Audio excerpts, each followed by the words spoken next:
This day is brought to you by Progressive Insurance. Do you ever find yourself playing the budgeting game? Well, with the Name Your Price tool from Progressive, you can find options that fit your budget and potentially lower your bills.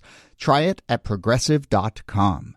Progressive Casualty Insurance Company and affiliates. Price and coverage match limited by state law. Not available in all states. Hello and welcome to This Day in Esoteric Political History from Radiotopia. My name is Jody Avergan. This day, January 1939, anti-New Dealers in the U.S. House of Representatives have proposed a resolution to impeach the first woman cabinet secretary, Frances Perkins, for not deporting a communist immigrant labor organizer from Australia named Harry Bridges. We've talked about Perkins a fair amount on this show before, the labor secretary who helped so many of the New Deal reforms come to light. We've also talked a fair amount on this show about how FDR and his administration faced fierce resistance. We tend to think of the New Deal as something that remade the country and moved it into the post-war boom, but lots of people fought FDR tooth and nail, and Perkins as well. So this incident with Perkins is a good example, plus our chance to revisit her work and legacy in general. So let's talk about this little red scare involving Frances Perkins. Here, as always, Nicole Hammer of Vanderbilt and Kellie Carter-Jackson of Wellesley. Hello there. Hello, Jody. Hey there. And our guest for this episode is Dr. Rebecca Brenner Graham, a postdoctoral research associate at Brown University. She's also the author of a brand new book, and I mean like 2 days old new book, Dear Miss Perkins, a story of Frances Perkins's effort to aid refugees from Nazi Germany. Rebecca, congratulations. Welcome to the show. Thank you so much for having me. I'm thrilled to be here. And we'll certainly get into the story of Perkins and aid to Nazi refugees. One of the things about Perkins is like, anytime you look at her story, it's just like, how could she have been involved in so many consequential moments and storylines? It's incredible. So we will get into some of those, but take us to January 1939. Members of Congress are standing up and saying, impeach the labor secretary, impeach Frances Perkins. What is their gripe? To back up a second, in 1920, Harry Bridges, a man, immigrated from Australia. He was 19 years old. He became a dock worker or a longshoreman. And by the 1930s, they were trying to unionize. And in 1934, which is crucially not 1939, which you just said, they led a strike and they were successful. Mm-hmm. So why did Congress not start paying attention to this until 1939? Well, that's because, like you mentioned, Secretary of Labor Frances Perkins was working on many things at the same time. And in 1935, the National Labor Relations Act passed, legalizing strikes and unions. That upset the capitalists. In 1938, the Fair Labor Standards Act passed, which set a minimum wage and standard work hours, and that upset the capitalists. So snowballing through 1938 and 1939, now we hit January 1939, and Congress is upset that this labor organizer, dock worker, immigrant is in the country, and they wanted Frances Perkins, who was Secretary of Labor. The Labor Department housed the Immigration Naturalization Service, the INS. Mm-hmm. Congress wanted her to have deported him already.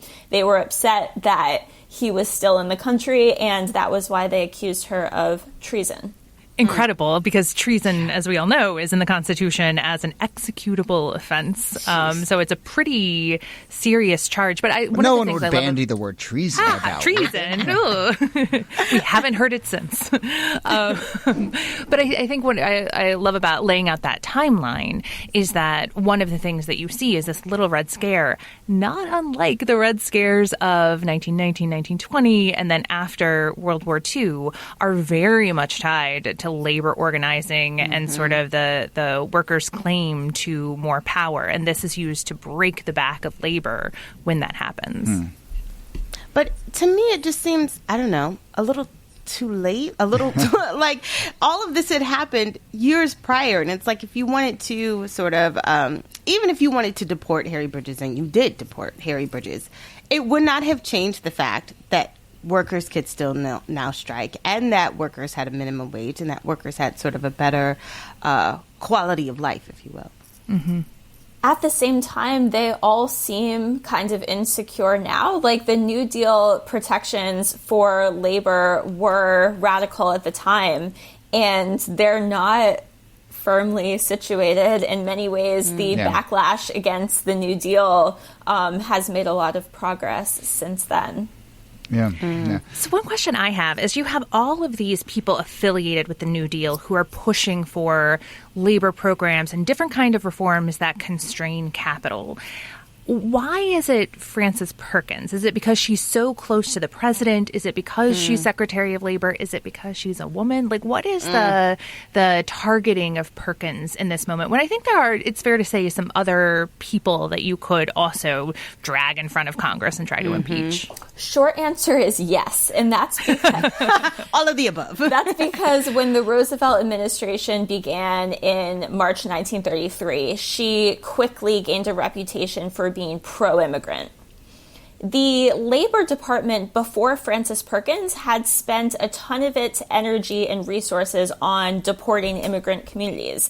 There was essentially a federally funded mob called Section 24 that would raid immigrant communities across the U.S. and deport people.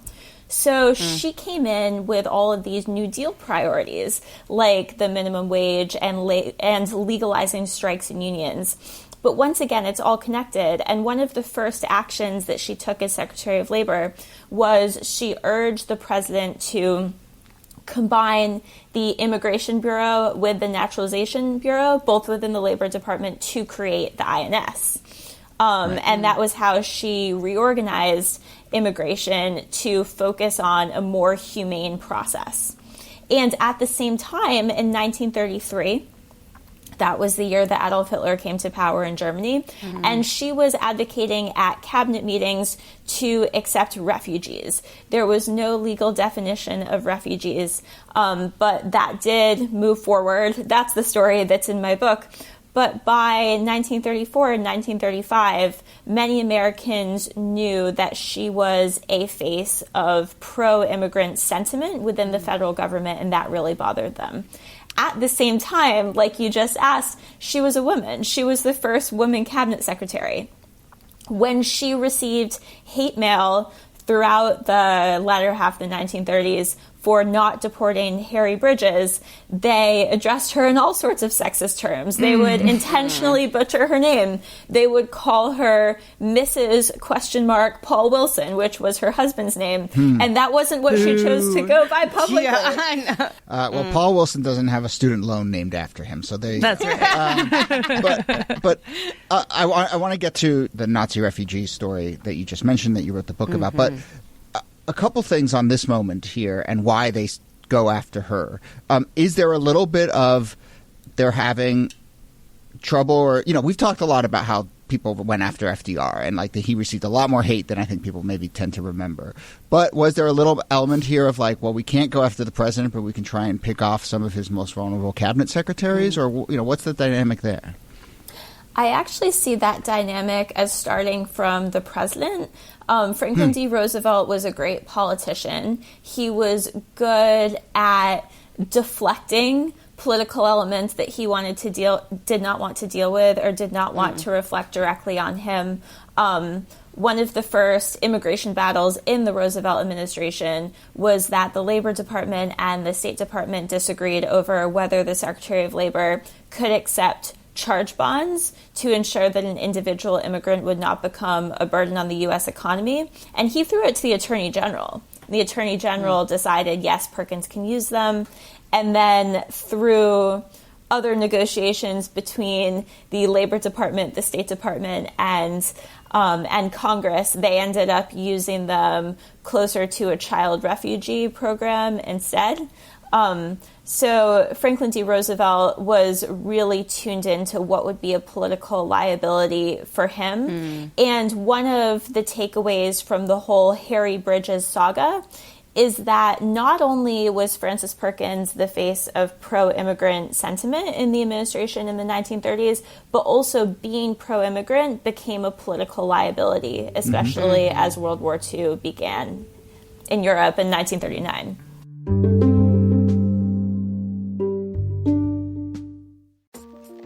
Have you ever had the urge to sneak behind the cordoned-off areas of a museum?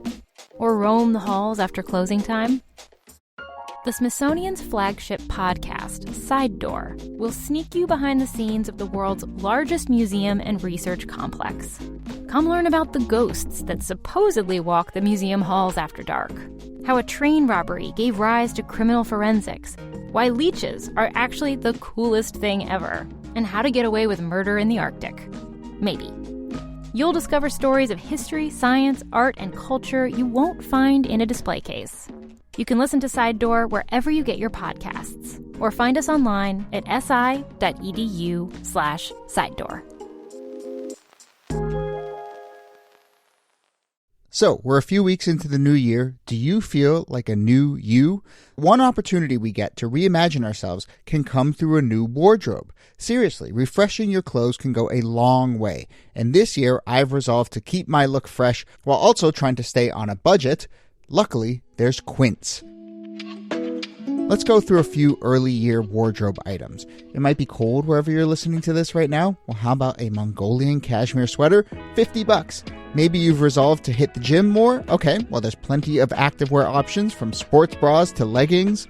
New year, new business. You want to look sharp in suits and blazers. They're on there as well. For me, we're going to be doing a lot more video episodes of this podcast this year, and I'm not going to go out there looking like a schlub. So keep an eye out when you watch those for some classy sweaters and button-downs. I can get it together when I need to, folks, and Quince is going to help.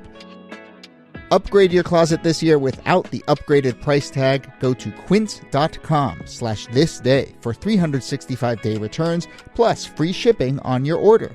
That's QUINCE.com/thisday to get free shipping and 365-day returns. Quince.com/thisday.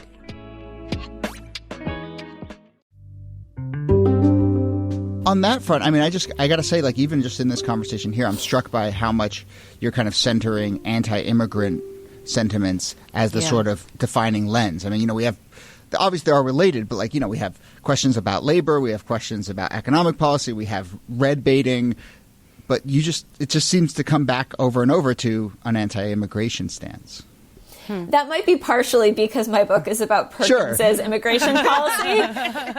But at the same time, we can see that today, right? Right. The economic anxiety and fear-mongering leads to othering of foreigners. Yeah. Yeah, and it might be helpful to just remind our listeners that we're coming out in the 1930s of a moment of severe immigration restriction. Yeah. This is when those quotas are set up so that basically only Western Europeans can immigrate to the United States, and only a handful of them, really. So the U.S. is already operating under a really constrained immigration system. Immigration goes down even more during the Great Depression. Mm-hmm. There's deportations of Mexicans during this period in order to sort of create a jobs program for white people.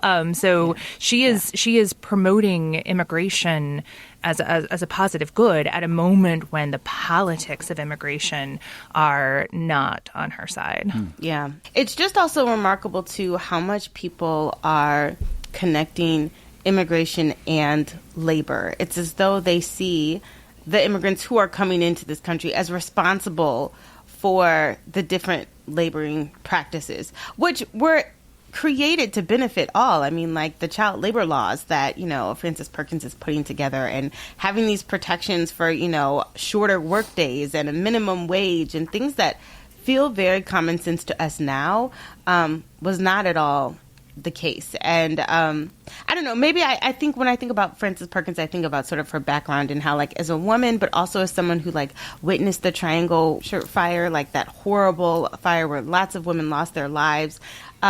It feels as though she feels very close to this. Like, she has a moral obligation to help people, not just a political one. Thank you for reminding me of a key point, which is that she represented a parallel labor movement to the white unionist labor organizers that were typically running the Department of Labor and having a say in government. She was part of this parallel movement that centered social reform, and it was run by women.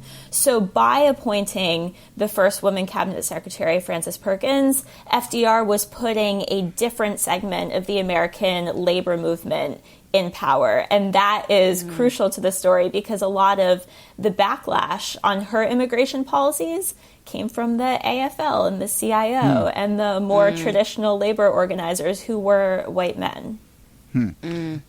Let's tie a small bow on Harry Bridges himself, who was the person at the heart of this, who used, many years after he'd been arrested, there was now this hubbub to get him deported and then impeach Perkins as a result of him not having been deported. He's a fascinating character. We're putting him on the list of people we're going to do an episode about anyway. There's been a big push lately to commemorate him. People are saying there should be a statue in San Francisco for him. I will also nominate him for one of the historical figures with the coolest collection of photos ever. If you Google Harry Bridges, there's photos of him just with a cigarette dangling out of his mouth and one with a pigeon sitting on his shoulder. He's just hanging out with a pigeon sitting on his shoulder. Is the pigeon also smoking a cigarette? Yeah, I wish. But what happens to him? How much is he just kind of a convenient proxy in this war against Perkins? At this point, he was moving his way through the legal system slowly. He was acquitted a few years after all of this had severe political implications for Perkins. It did come out in, I believe, the 1980s that Harry Bridges actually did have ties to Russia. I honestly have not looked into that point because what mattered to her, I'm looking at this from a federal policy governance perspective, and she operated based on the information that was available, and Congress pass a resolution to impeach her with the information that was available. Yeah. So Harry Bridges did stay in the U.S. He actually lived very long, which is why we have more interviews of him. I think he died in the early 1990s. Yeah. Wow. Oh, wow. And another tidbit, we've talked about this on a lot, but, to have ties to Russia means very different things even year by year when you're talking about the 30s into the 40s. So it's hard to say exactly what that means. But let's turn now to the subject of your book, Frances Perkins, as someone who was fighting to offer aid to Nazi refugees. When is this all taking place? That part started in 1933 when Roosevelt became president in the U.S., Hitler became chancellor in Germany, and it was immediately clear that Jewish Germans were in danger. So many of them began applying for immigration to the U.S., and I mentioned the charge bonds controversy of 1933 to 1934. That was the first battle, or it was really a turf war between the Labor Department and the Department of State. Over the course of the 1930s, Frances Perkins was able to do a few things for refugees. There was a child refugee program through the Children's Bureau. There was the invention of a corporate affidavit, which enabled groups to sponsor a refugee so that they could raise money and have people on payroll to work on this, like in Jewish activist organizations, for example. And then there was also the repeated extension of visas. That was not an official government policy. It was just creative implementation of the mechanisms that were available to her. She suggested that as the executive branch's policy as early as 1933. Roosevelt actually adopted it in very late 1938 after Kristallnacht, the night of broken glass. He gave a press conference stating that he would not kick out German Jewish people who were already in the U.S. So visitor visas, which were typically working visas, were a huge way that Perkins was able to save tens of thousands of people if you count up all of the individual cases over the course of the 1930s.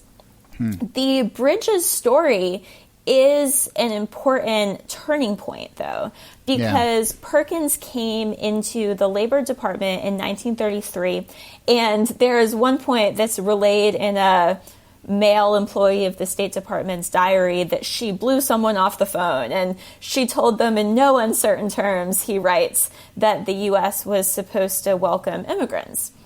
But then over the course of the 1930s, as she's spinning her wheels and, in her view, wasting her time on this impeachment resolution, which it got to her personally, and not that many things did, but this moment clearly did, she learned about the true limits of the highest position of power that she had held, and that was a key turning point in the story. By 1940, Franklin D. Roosevelt urged Congress to move the INS from the Labor Department to the Justice Department in anticipation of World War II, and that's where it would stay until the Department of Homeland Security in the 21st century. Yeah. And that was because she had genuinely been weakened a little bit by these impeachment proceedings. Yeah. Yes, I came into researching the impeachment story thinking that maybe it was about immigration. And of course, immigration is a central point here. But what really struck me in the hate mail folders, for example, is that people were upset about the National Labor Relations Act and the Fair Labor Standards Act. And those points of backlash leaked into the immigration policy and had real effects on what she was able to do. So to continue the story of refugee policy, in 1939, a few months after Kristallnacht, there was a massive child refugee policy bill in Congress, the Wagner-Rogers Act. She was not able to testify. If this had happened a few years earlier, she would have had more of a say politically, but she did not. The following year, there was a quirky bill called the King-Havner Act that would have created a separate quota to settle German Jewish refugees in the American colonized territory of Alaska. We've done an episode on that. Yeah, we did an episode on that. Quite the scheme. I'll have to catch that one. I think I missed that one. She was part of that effort as well? She was an early correspondent of people on the ground in Alaska who were proposing it as early as 1935. But by 1940, because of this Harry Bridges saga, she sat that one out too. Wow. So it did really jam her up. As we wrap up, what's the lesson there? I mean, is it that she was able to keep plugging away, or is it that like these, I don't know if the term fishing expeditions existed back then, but that these kind of congressional hearings where you just kind of go after your opponents and try and gum up the gears, did that end up working more in the end? I think the takeaway is that she came in as someone really believing in what she saw as American values and structures. And while she worked very hard to uphold them and to channel her resources in the direction of helping people in need, she learned the real limits and the bigotry embedded in those same structures. So, for example, at her impeachment resolution hearing on February 8th, 1939, she said, quote, "I have imposed restraints upon the arbitrary use of this power, and I have sought to build and maintain confidence in our institutions by proceeding in all cases with scrupulous fairness." So that is what she was trying to do, and she found that there were real limits to it because of the politicalization of immigration and of these other New Deal currents. And then what's interesting about her testimony is it's a very rare moment where at the end she talks about herself. Her opponents had forced her to because they made it personal, and she constantly, walking backwards in high heels, trying not to personalize things. But she said, quote, "I have spent most of my adult life in the service of the people of my country, working to improve their living and laboring conditions, and at some sacrifice of personal comfort, I have done what I could in time to make this great country of ours a little nearer our conception of the city of God." I think the idea that she was an idealist in the Roosevelt administration, she was able to turn the knobs and pull the levers of power to save lives, as you've pointed out. Yeah. And Roosevelt was resistant to that. And she really has to drag him along, as world events sort of drag him along eventually. But I think that it's an incredibly important story because even if it ends with her running up against the limits of her power, you do see her as a cabinet secretary and an activist who is figuring out, within this big bureaucracy, what can I do to bring this bureaucracy in line with my values? And that's, I think, a story worth thinking about these days. Absolutely. Her contributions are unmatched. Certainly as someone who's the first in that position, to accomplish what she did is no small feat. Yeah. Well, this has been really fascinating, and I will say, listeners, we have done a couple other episodes, including a kind of like overview of all her work and accomplishments, so go check that out. But Rebecca Graham of Brown University, author of the new book, Dear Miss Perkins, thanks for doing this. Thanks for writing this book, and thanks for coming on. Thank you all so much for talking about it with me. Nicole Hammer, thanks to you as always. Thank you, Jody. And Kellie Carter-Jackson, thanks to you. Pleasure.